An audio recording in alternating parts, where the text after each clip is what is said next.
प्रिय विद्यार्थियों, आज हम कक्षा 12 हिंदी की पाठ्यपुस्तक आरोह भाग 2 के काव्यखंड के अध्याय 9 में वर्णित कवि फिराक गोरखपुरी द्वारा रचित रुबाइयाँ व गजल पढ़ेंगे।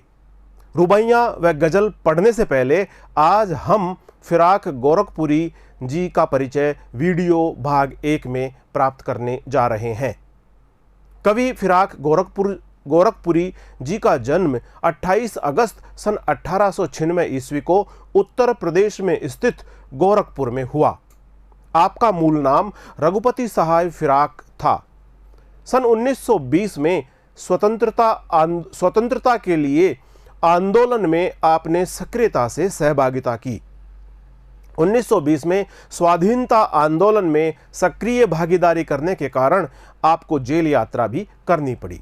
तो आइए इस प्रकार के कवि जिनके हृदय में देशभक्ति के भाव हैं, जो राष्ट्र के लिए समर्पित हैं, इस प्रकार के व्यक्तित्व का हम सबसे पहले परिचय प्राप्त करते हैं और उसके पश्चात हम आगे वाले वीडियोस में इनके द्वारा जो रचनाएं हैं रुबाइयाँ और गजल उन्हें पढ़ेंगे। तो आइए भाग 1 में आज हम कवि फिराक गोरखपुरी जी का परिचय प्राप्त कर रहे हैं। फिराक गोरखपुरी जी का जन्म 28 अगस्त सन 1896 ईस्वी में उत्तर प्रदेश में गोरखपुर नामक स्थान पर हुआ। फिराक गोरखपुरी जी का जन्म उत्तर प्रदेश के गोरखपुर में 28 अगस्त सन 1896 ईस्वी को हुआ। आपका मूल नाम रघुपति सहाय फिराक था। शिक्षा के बारे में चर्चा करें। रामकृष्ण की कहानियों से आपकी शिक्षा की शुरुआत हुई। बाद की शिक्षा अरबी, फारसी और अंग्रेजी में हुई और इस प्रकार आपने अनेक भाषाओं में अपने ज्ञान को समृद्ध किया और अपनी रचनाओं में भी इन भाषाओं का प्रभाव हमें स्पष्ट रूप से देखने को मिलता है। सन 1917 में डिप्टी कलेक्टर के पद पर आप चयनित हुए, पर स्वराज आंदोलन के लिए 1918 ईस्वी में आपने पद त्याग कर दिया। आपके हृदय में देशभक्ति की भावनाएं हिलोरे मारा करती थी। आप राष्ट्र प्रेम से ओतप्रोत व्यक्तित्व के धनी थे, इसलिए 1918 में आपने डिप्टी कलेक्टर के पद से भी त्यागपत्र दे दिया। सन 1920 में स्वाधीनता आंदोलन में हिस्सेदारी के कारण आपको 1.5 वर्ष की जेल यात्रा भी हुई। आपने 1.5 वर्ष तक जेल की यातनाएं भी सही। मातृभूमि की पवित्र बलिवेदी को स्वतंत्र कराने के लिए, मातृभूमि को स्वतंत्र कराने के लिए आपने 1.5 वर्ष तक की जेल यात्राएं भी सही। इलाहाबाद विश्वविद्यालय के अंग्रेजी विभाग में आप प्राध्यापक के रूप में भी आपने कार्य किया है। आपको जो प्रमुख सम्मान मिले हैं, आपने जो साहित्य रचना की है और उनके फलस्वरूप आपको जो सम्मान प्राप्त हुए हैं, उनमें गुले नगमा के लिए आपको साहित्य अकादमी पुरस्कार प्राप्त हुआ है, ज्ञानपीठ पुरस्कार भी आपको प्राप्त हुआ है और सोवियत लैंड नेहरू अवार्ड से भी आप सम्मानित हुए हैं। आपकी जो महत्वपूर्ण कृतियां हैं, जो महत्वपूर्ण आपने रचनाएं लिखी है, उसमें गुले नगमा, बज़्म जिंदगी, रंगे शायरी, उर्दू गज़ल गोई प्रमुख है। आपका सन 1983 में निधन हो गया। हमने एक बेहतरीन साहित्यकार को खो दिया। आपने इस भौतिक धरा से अपना संबंध 1983 को त्याग दिया। अब तुमसे रुखसत होता हूं, आओ संभालो साजे गजल। अब तुमसे रुखसत होता हूं, आओ संभालो साजे गजल, नए तराने छेड़ो। आओ संभालो साजे गजल, नए तराने छेड़ो, मेरे नगमों को नींद आती है, मेरे नगमों को नींद आती है। इन काव्य पंक्तियों के साथ हम देखते हैं कि उर्दू शायरी का एक बड़ा हिस्सा, जिसमें रोमानियत है, रहस्य है और शास्त्रीयता से बंधे हुए बंधन है। इस प्रकार उनकी जो शायरी है उसका एक बड़ा हिस्सा रोमानियत, रहस्य और शास्त्रीयता से बंधा रहा है, जिसमें लोक जीवन और प्रकृति के पक्ष का बहुत कम उभार हुआ है। नजीर अकबराबादी, इल्ताफ हुसैन हाली जैसे जिन कुछ शायरों ने इस रिवायत को तोड़ा है उनमें एक प्रमुख नाम फिराक गोरखपुरी जी का भी आता है। फिराक ने परंपरागत भावबोध और शब्द भंडार का उपयोग करते हुए उसे नई भाषा और नए विषयों से जोड़ा है। उनके यहाँ सामाजिक दुख दर्द व्यक्तिगत अनुभूति बनकर शायरी में ढली है। व्यक्तिगत अनुभूतियाँ और सामाजिक दुख दर्द उनकी शायरी के प्रमुख विषय बने हैं।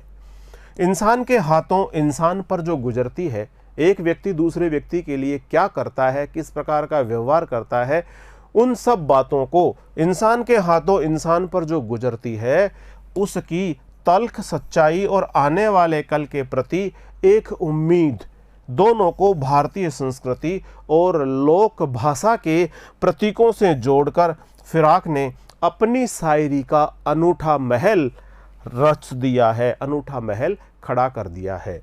उर्दू शायरी अपने लाक्षणिक प्रयोगों और चुस्त मुहावरेदारी के लिए विख्यात है। इसमें लाक्षणिक प्रयोग बहुलता से देखने को मिलते हैं और मुहावरों का भी बहुत सार्थक और सटीक प्रयोग इसमें किया गया है। शेर लिखे नहीं जाते, कहे जाते हैं। जब हृदय के भाव प्रकट होते हैं तब शेर लिखे नहीं जाते, जो भाव प्रकट हो रहे हैं उन्हीं को शब्दों में ढालकर व्यक्त किया जाता है। यानी एक तरह का संवाद प्रमुख रूप से होता है।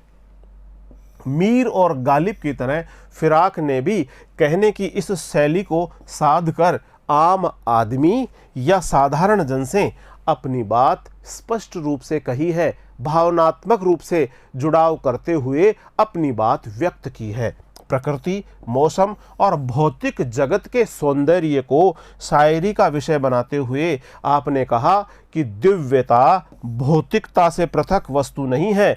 जिसे हम भौतिक कहते हैं वही दिव्य है। भौतिकता और दिव्यता दोनों पृथक नहीं है।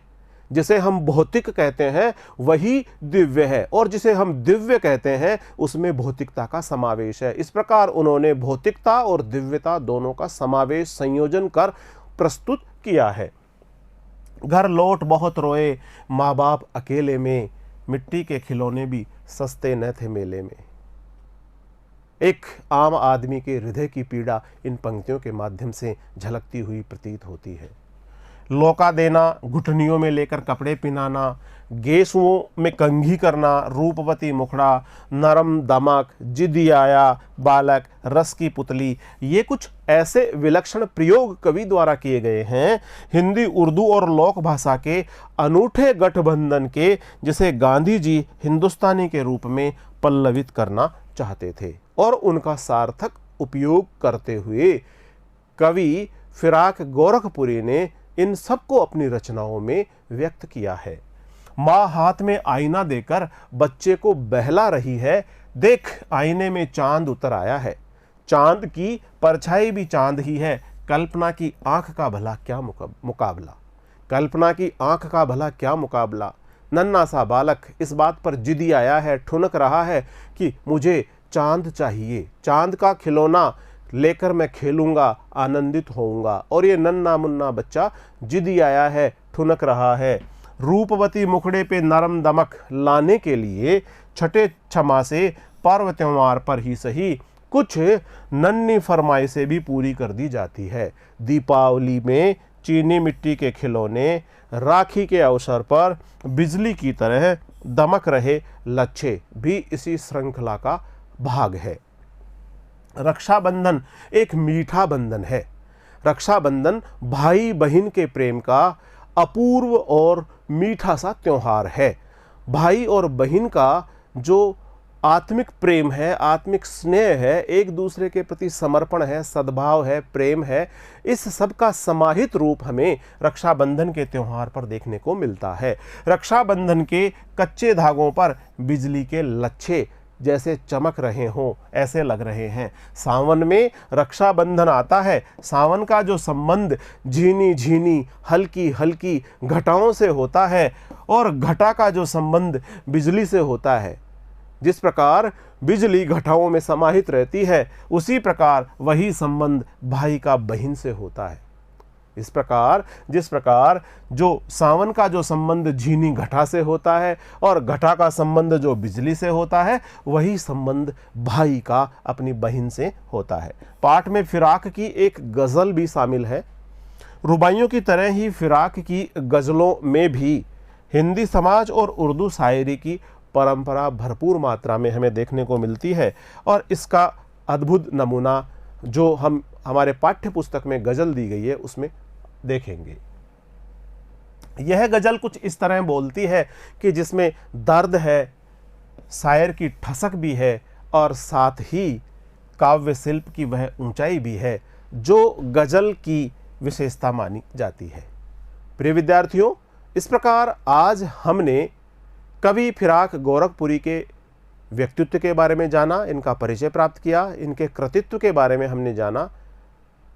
अगले वीडियो में हम कवि फिराक गोरखपुरी द्वारा रचित रुबाइयाँ लेकर आपके समक्ष प्रस्तुत होंगे। तब तक नमस्कार।